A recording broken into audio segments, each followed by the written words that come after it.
Hello everyone, welcome back to our channel. Today we've got some important news to discuss about the world of domain investing. So, if you own or are interested in domains, you'll definitely want to stick around for this. The National Internet Exchange of India, or NIXI, has just proposed a new rule that could change the game for domain investors.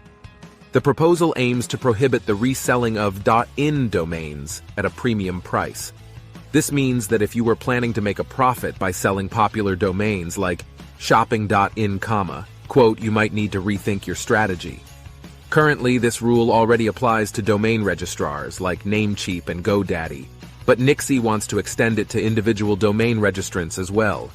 They're seeking feedback on this proposal, so if you have thoughts, make sure to share them by emailing registry@nixi.in before July 17th, 2023. Now, the proposal has sparked debates around domain investing versus domain squatting.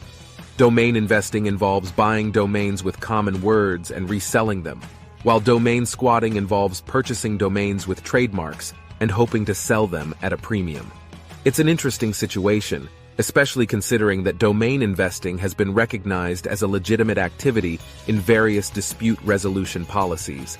As this discussion continues, it's clear that the domain investing landscape could see some changes. Keep an eye on how NIXI's proposal progresses and whether it aligns with global internet organizations' viewpoints. If you're in the domain investing game, this is definitely a topic to stay informed about. That's all for today's update.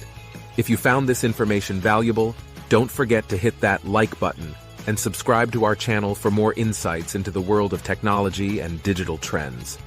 Thanks for watching. If you have any thoughts or questions about this topic, feel free to leave a comment down below. And remember to share this video with others who might be interested.